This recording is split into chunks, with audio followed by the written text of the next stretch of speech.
So in the first two modules, we came across the idea of hyperbolic growth, as for example in the growth of world population, P against T. And we said that this kind of hyperbola or J-curve or hockey stick, as it's sometimes called, is quite a common feature of socio-historical processes.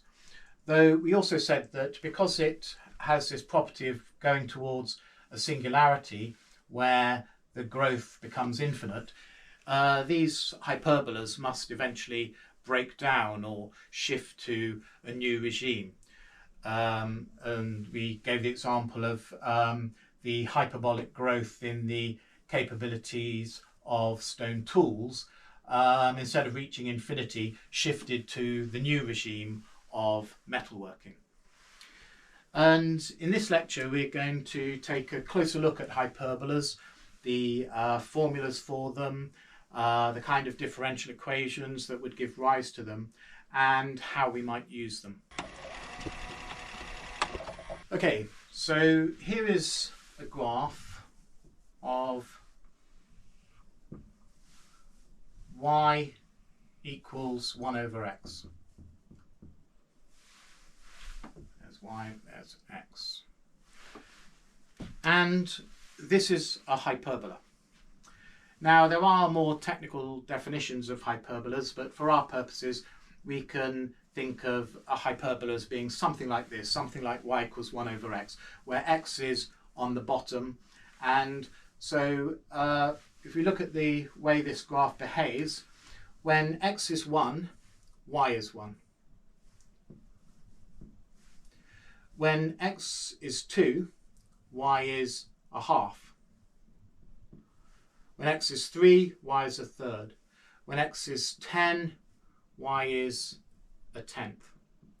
And so the larger x becomes, the smaller y becomes. So this is shrinking towards the x-axis. And then if we go to values of x that are less than 1, when x is a half, y is going to be 2.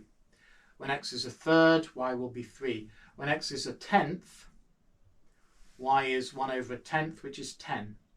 When x is 100, y is 100. When x is 1,000th, y is 1,000. And so the closer x gets to 0, the larger y becomes. And when x equals 0, we're divided by 0, this becomes infinite. And so in this case, our singularity is here when x is 0. And there's a whole negative side to the graph as well.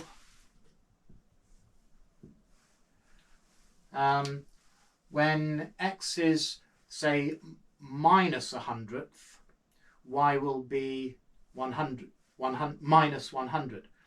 So x is minus 100th, y will be minus 100.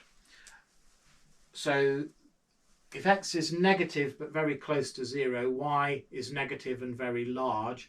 And then as x becomes large and negative, so when this is x is minus 100, y is minus 100th. So as x becomes large and negative, y becomes small and negative. So there's just another hyperbola just looking like that, just kind of reflected in that line. But you know, in our case, most of the things we'll be looking at will be all positive values, so we'll not generally be concerned with the negative side of hyperbolas. Now let's just look at a bit of a transformation of this, where we'll plot y equals 1 over x minus x0. Now in this case, the bottom line here does not become 0 at x, it becomes 0 when x equals x0. So that will be where the singularity is, that will be where y is tending to become infinite. So we have our singularity at x0.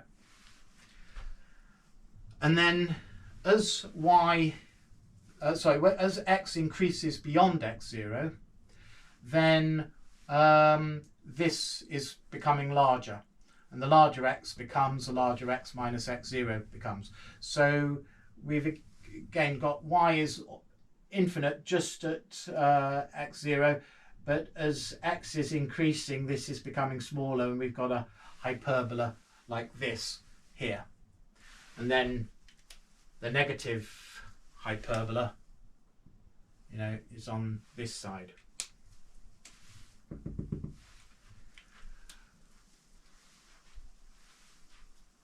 Now, this isn't quite the type of hyperbola that we were seeing in our historical examples. It was not that we started at a very large or infinite value and then shrank, but rather as x was increasing, we were growing towards a singularity. So we can get that if we plot, instead of 1 over x minus x0, we'll plot y equals 1 over x0 minus x. So we just swap those two round. Then we've still got our singularity at x0, because the bottom line becomes 0 at x0, same as before. But in this case, if x is less than x0, this is positive, and the smaller x is, the larger the value on the bottom will be. So in fact, as x becomes smaller, this becomes larger on the bottom, and therefore y becomes smaller. So if y starts off at infinity, as x decreases, y itself also shrinks, because this is becoming larger, y is becoming smaller, because it's the reciprocal. And in this case, we'd have the negative hyperbola there. So in our theoretical history, we're most likely going to encounter hyperbolas that have this formula. Okay, now when we were looking at exponential relationships in the previous lecture, we found that if we plot the data on semi-logarithmic axes, then an exponential relationship appears as a straight line. Well, we can do something similar with hyperbolas, but in this case we plot the logarithm on both the y and the x-axes. So this is called a double-logarithmic plot, and we'll see how that works. So we have our basic formula for a hyperbola, 1 over x, but in a more general case we can say that's a constant divided by x. Still will become infinite when x is 0. And we can write that as c times x to the minus 1. And now let's take logarithms. So the log of y is equal to the log of c times x to the minus 1. And we saw some principles of dealing with logarithms in the previous lecture, that a logarithm turns a multiplication into an addition, into an addition. So that is log of c plus the log of x to the minus 1. And we also mentioned that a log will turn x to the n to n log x. So in this case, n is minus 1. So that is log c plus minus 1 times the log of x. So in other words, it's just minus the log of x. So if we have a hyperbola given by this formula, then we find that log y equals log c minus log x, which I could also write as log y equals minus 1 times log x plus the log of c. And we can compare that with the formula for a straight line, y equals mx plus c, where we remember that m is the slope and c is the y-intercept.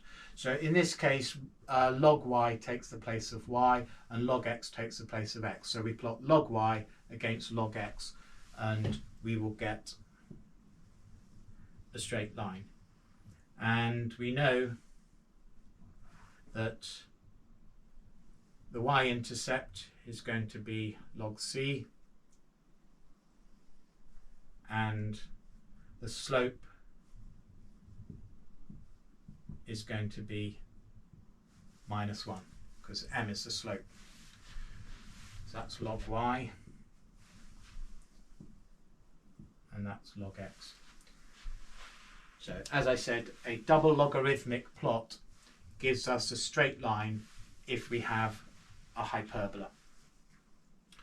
And there's a bit of an issue with the terminology because we called it, when we had just log y against x, we called that semi-logarithmic. So if that's semi-logarithmic, then when we've got both of them, that should perhaps be just fully logarithmic. But instead it tends to be called double logarithmic. But if this is double logarithmic, then with just one of them it should be single logarithmic. But so the terminologies aren't consistent, but you know, it doesn't really matter so long as we know what we're talking about. So a double logarithmic plot is a useful technique for spotting a hyperbola in your data. But we didn't have c over x. We had we said that we're most likely to find c over x0 minus x. So let's just check how things work with that. So if we start with y equals 0, c over x0 minus x, to give us like a general case, we just considered the case when c was 1 before, but in the general case y equals c over x0 minus x.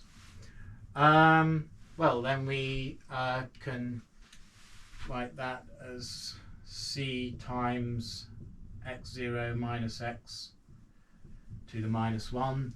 So we're just going to have log y equals the log of c minus the log of x0 minus x.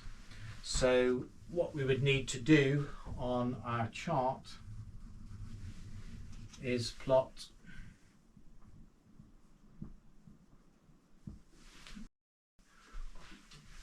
log y against log of x0 minus x. Now there's a bit of an issue here though, that if it's an exponential, we can just plot log y against x. So we have our values of x and y, and we just take the logarithm of y, and we then plot log y against x. And if we get a straight line, we know it's an exponential relationship. But if we've got this kind of hyperbola, we need to know what x0 is in order to plot this. We can't just use our values for y and x. We also need to know what the value of the singularity is. So we already need to know that our data is a hyperbola, and where we've worked out what the value of the singularity is in order to be able to plot this kind of graph. So what people will do is fit the data to a hyperbola to find out the value of x0, and then you can plot it on a graph to see it come out as a straight line, and that then helps confirm that it is indeed a hyperbola.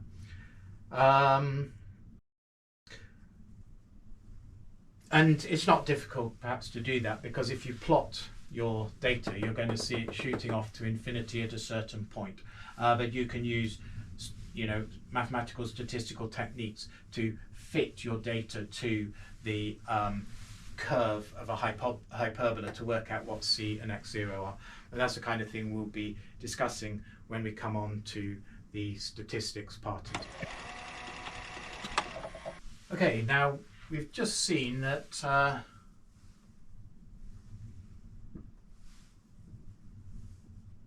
if we plot log y against log of x minus x0, then we're going to get a straight line like that.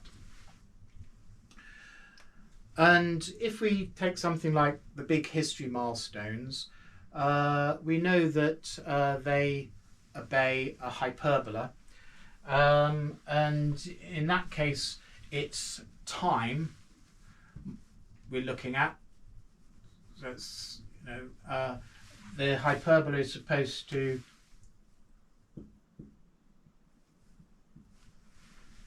have a singularity at a t0 of around 2026, according to some calculations on the big history milestones, or 2040. So t0 is 2040. And when we're plotting log of t0 minus t here, the t0 minus t is increasing. Now, if this is 2026, as time moves forward, this value is decreasing. It's getting smaller. 100 years ago, this would have been 100, or 100 years before the singularity. If it's 2026, that means in 1926, this value was 100. In 1826, the value was 200. So the further back in time we're going, the larger this is. So in fact, when we're going to larger values here, we're actually going back in time. And that's not very intuitive. So what the people do when they're plotting the hyperbolas of something like the big history milestone is they take the singularity to be the y-axis, and that's when t0 minus t is 0. And then they flip this axis around so that 100 years ago, 200 years ago, 1,000 years ago is moving back this way. So although we're moving to larger values, 0, 100, 200, 1,000, a million, we're going left. Instead of, as is normal, we increase our values to the right. But it's more intuitive because, we also tend to have times further ago to the left. We think of time as moving in that direction. So, so what they basically do is flip that axis around and start with a y of 0. And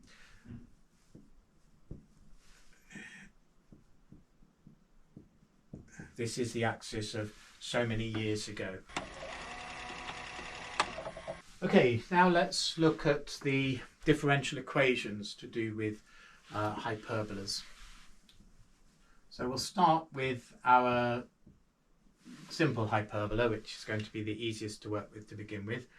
So we've got y equals c over x, which we can write as cx to the minus 1. And what is dy by dx? Well, this is just a power law, and we've seen how to differentiate that. X to the n goes to x to the n minus 1 when we take the derivative. So in this case, it's going to be c times n is minus 1 times x to minus 1, which is minus 2. So that is c,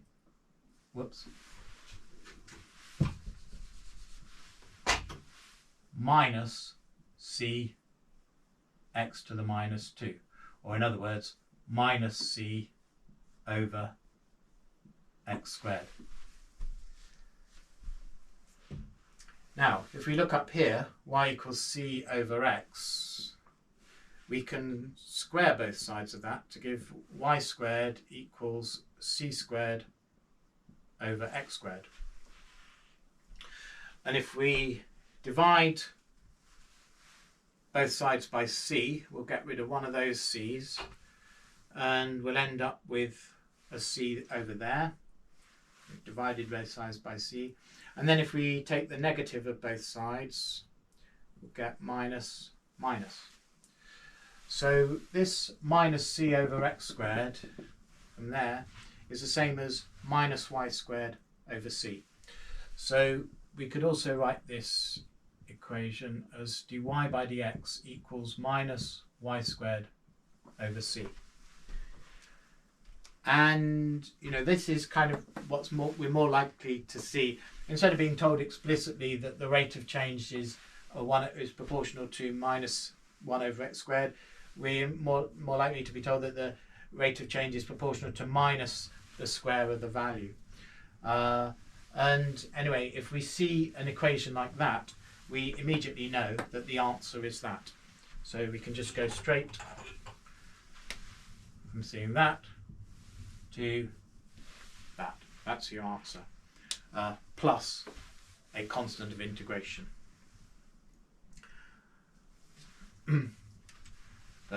So we see that formula, we know we're dealing with hyperbolic growth. But once again, we said that in theoretical history we're more likely to encounter something that has x0 minus x on the bottom. So let's just now have a look at how that would work. So we've got an equation of the form constant over x0 minus x, and we want to know what the derivative is of that. So we can write this as c x0 minus x to the minus 1. And to find dy by dx, then it's going to be c times the derivative of this. And this is where we're going to have to apply our chain rule, because we haven't just got a simple x, we've got x0 minus x.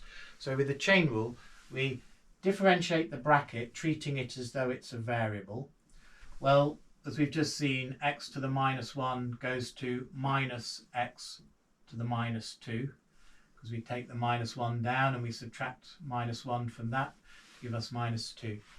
So treating this as a variable, we're going to have minus x0 minus x, just the variable, to the minus 2. But we can't stop there because we're using the chain rule. So we've differentiated this as though it's a variable, but we now need to differentiate that variable itself. So we're going to differentiate x0 minus x.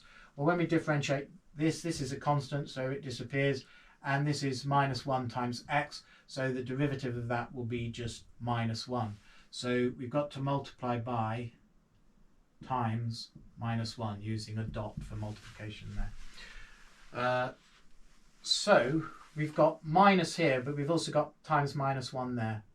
So this is actually just c into x0 minus x squared.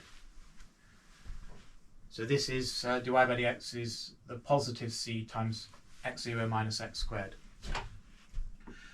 And now we can do the same thing we did before. Look at this y equals c over x0 minus x. So we can square that. Y squared equals c squared over x0 minus x all squared.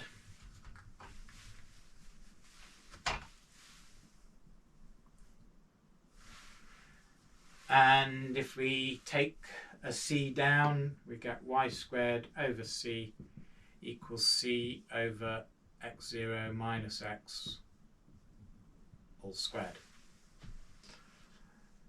And that should have been minus 2, shouldn't it? And so that is, I didn't finish off, that is c over x0 minus x squared. So we've got c over x0 minus x squared, c over x0 minus x squared. So we can see that we could also write this as the differential equation dy by dx equals y squared over c. And again then, if we see an equation like this, we know it's a hyperbola with a singularity at a certain value, x0 minus x. And in this case, x0 is coming from the constant of integration, because you see we lost it when we went that way, but when we go back it will be a particular value that will depend upon the initial conditions. Okay, so I'm just going to write that up again, but this time I'm going to use time instead of x, so we'll be considering a rate of change over time. So we might have the formula dy by dt equals y squared over c.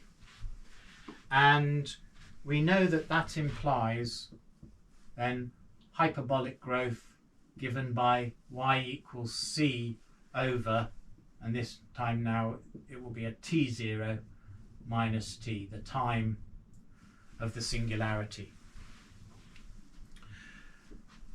which, as we also know,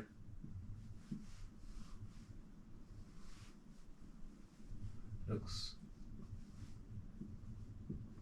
something like that. And we know that, say, the big history milestones are believed to follow a hyperbola. They show hyperbolic growth. So they obey an equation of this form. And therefore we know that they obey an equation of this form. And when we're plotting y up here on the big history milestones, y represents a measure of the complexity of things in the universe. The big history milestones are about going from the Big Bang and simple molecules up to organisms, and then technological civilization rapidly increasing. So there's a growth of complexity through the cosmos, and that's basically what we're looking at with our big history milestones. So y is a measure of complexity, and then the question is, well, why would the rate of growth be proportional to y squared? Well, a possible answer is that we saw that big history and the growth of complexity is a combinatorial process. It's about combining the elements that you already have to make new things, combinations of those elements. So, we start with subatomic particles and we make atoms, and then with atoms we make molecules. With molecules we make basic forms of life, and with basic forms of life we form multicellular organisms which are complex forms of life, and then we form societies and technologies which take old technologies and combine them together to make new technologies. So it's always about combination in its most abstract terms. And when you're combining things, if you've got y existing things, you've got to make a combination, you can take any one of your y existing things and combine them with any one of your y existing things. So you've got y times y possible combinations. If you've got two things, there are 4 possible combinations. If you've got 3 things, there are 9 possible combinations. So it is proportional to y times y squared. So we can start to see then why the growth of cosmic complexity is proportional to the square of the existing complexity, because it's about this combination, and we can combine any one with any other one. That's not a rigorous argument by any means, but it's a hint to the kind of way we might be going in order to develop an explanation of the growth of cosmic complexity and this hyperbola of big history. And so we've got in one equation and one simple argument an explanation for the whole process of cosmic evolution. Okay, now I'd like to compare hyperbolic growth with exponential growth. So let's draw here exponential growth. There's y, there's x, and over here I'll draw hyperbolic growth.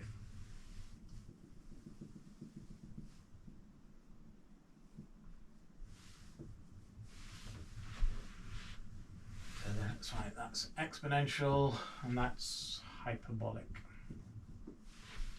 Hyperbolic going towards its singularity at x0. And the key difference between them is that exponential growth, yes, it grows very fast, but it keeps on growing forever. It doesn't reach infinity at a particular time. It only reaches infinity when x is infinity, but it just keeps going ever higher. But with hyperbolic growth, it does reach infinity at a definite time. So it reaches infinity at its singularity. So an exponential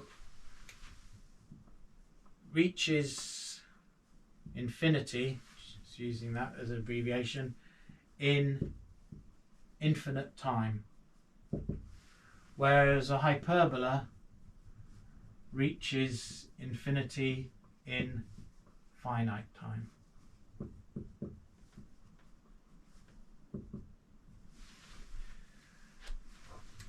So, you know, in common language it's conventional to use the term exponential to mean growing very fast and out of control.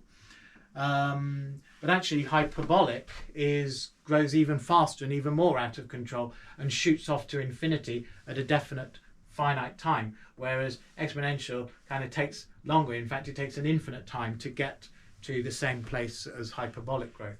So if you want to emphasize, you know, instead of saying exponential growth, say hyperbolic. That's, you know, much faster growth. And in fact, some people call this hyperbolic growth hyper-exponential growth. That's another term that's sometimes used. And we can also then look at the differential equations that give rise to these two things. For this one, we saw in the last lesson, this occurs when the rate of change of y is proportional to y. dy by dx is proportional to y. And we've just seen now that this occurs when dy by dx is proportional to y squared. Well, y squared, of course, increases much faster than y. So it's hardly surprising that hyperbolic growth, which is proportional not just to y but to y squared, increases much faster than exponential growth. So it's this square that causes it to shoot off to infinity. Okay, so for the last thing I want to talk about a link between exponential and hyperbolic growth. So let's consider, to begin with, our basic hyperbola, y varying as 1 over x, and then we'll adapt this to our more usual hyperbola of 1 over x0 minus x in a moment. So let's define a variable. We're going to define a variable z that obeys dz by dx equals y, which means, in other words, that z is the integral of y dx. So z is, the derivative of z equals y. So z equals the antiderivative of y. So z equals the antiderivative of y. And so what this means is that if y is cases per day, then z is total number of cases. So z as the integral of y dx is the cumulative value of y. As I say, it's total cases where y is cases per day. So it's perfectly acceptable for us to do that. If we've got some variable, we can easily define its integral. And if then we've got dz by dx equals y, we can put that in here. So we've got dz by dx is proportional to 1 over x. And we saw in the last lecture on exponentials that the solution to this,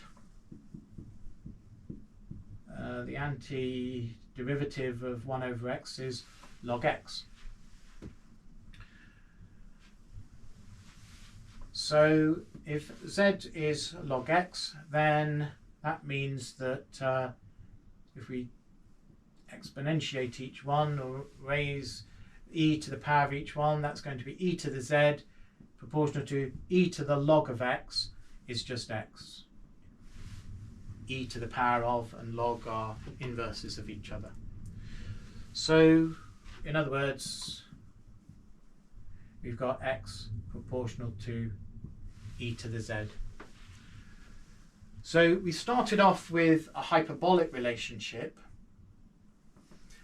By defining a new variable that's just the cumulative sum of the original variable y, we end up with an exponential relationship. So a hyperbolic relationship can be turned into an exponential relationship by a transformation of the variables. Specifically defining z in that way, and conversely it could be done the other way. If we've got the z, we can if we've got that, we can clearly define y by that and then get back to this. So the hyperbolic relationship implies an exponential relationship between related variables, and an exponential relationship implies a hyperbolic. So that's the basic point, and now let's just refine that a bit by looking at our preferred kind of hyperbola when we've got this x0 on the bottom. So we're just going to do exactly the same as we did for the 1 over x example, but we're just going to convince ourselves that it also works when we've got this x0 minus x. We did it with the 1 over x example because it keeps the maths a little bit simpler, but now we've sort of understood the basic idea, we can do it with it in this more complex example. So we just do exactly the same. We define dz by dx equals y, and therefore y equals the integral z equals the integral of y dx. So we get dz by dx proportional to 1 over x0 minus x. And now let's ask, what is z? Well, before we had 1 over x, and we said, oh well, we know that 1 over x is the antiderivative of the logarithm of x. So we just went 1 over x. If dz by dx is proportional to 1 over x, then z is proportional to log of x. So we might want to do the same here. Z going to be log of x0 minus x. But there's a slight problem here because we're not dealing with x, we're dealing with this thing in the brackets, x0 minus x. And if we were to differentiate this, let's just have a look at how that would work out. D by dx of log of x0 minus x. We're going to have to apply the chain rule to this. So we firstly differentiate the bracket as though it's a variable. So the log of x0 minus x would just become 1 over x0 minus x, because the derivative of log is the reciprocal. But we also need to multiply by the derivative of the bracket. So we find the derivative of the bracket here. This is x0 is a constant, so it just becomes minus 1. So we multiply by the derivative of the bracket, we multiply by minus 1. So d by dx of log of x0 minus x is actually equal to minus 1 over x0 minus x. So there's going to be a minus sign. So if we have log of x0 minus x and we differentiate it, we would get a minus sign. So if z were proportional to the log, we'd have a minus sign up here, but we don't. So what we need to do is put a minus sign in here. And then when we differentiate that, this minus sign will cancel with that minus sign and give us just 1 over x0 minus x. So z is proportional to minus the log of x0 minus x. And now we can again exponentiate it. So that gives e to the z. No, sorry, before we do that, let's swap the minus sign around. So let's swap things around a little bit more, just doing two things at one step. So I've taken the minus sign onto this side and I've just swapped the two sides around. So when we raise this e to the power of this, well, e to the log of, it's just comes to x0 minus x. And on this side, e to the minus z.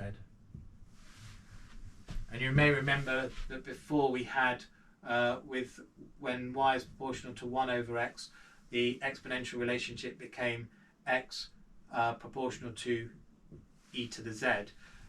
Here it's x0 minus x is proportional to e to the minus z. But nevertheless, we've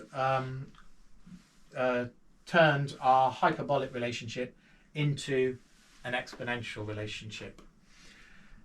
And in fact, we could put these on the other side. So it would actually, if we just want an expression for x, it's proportional to x0 minus e to the minus z. So we've, as I say, once more transformed a hyperbolic to an exponential. Now the question is, well, why is that important? Why do we care about that? Well, it's because we saw in the last lecture that when we have an exponential relationship, often a way to explain it is via a Weber-Fechner law. We can say we've got an exponential relationship. Maybe there's a Weber-Fechner law going on here in some way. And Weber-Fechner laws can be, quite intuitive to find. We saw how with fitting transistors on a chip, we just made the argument that if you've got two transistors on a chip, it's a big deal to fit an extra one on, whereas if you've got 1 million on a chip, it's not a big deal to fit an extra one on. So that explains why the difficulty obeys a Weber-Fechner law. It's the relative increase in the number of transistors, not the absolute increase in the number of transistors that counts. So Weber-Fechner really helps us think about these problems. So if we can take a hyperbolic relationship and turn it into an exponential one, and then we can say, is there a Weber-Fechner law? And then we may find a Weber-Fechner law, and then we can explain the exponential relationship, and then conversely we can explain the hyperbolic relationship. So let's just summarize that. So if we've got a hyperbolic relationship, we transform it to an exponential relationship via this technique, and then we look for a Weber-Fechner kind of effect, and then we've explained the exponential. Explain.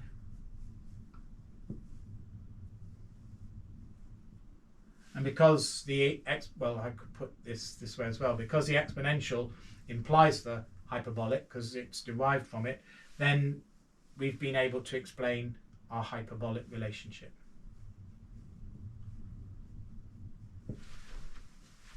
And we'll see in this course some examples of using that technique. So that is why I've gone into it.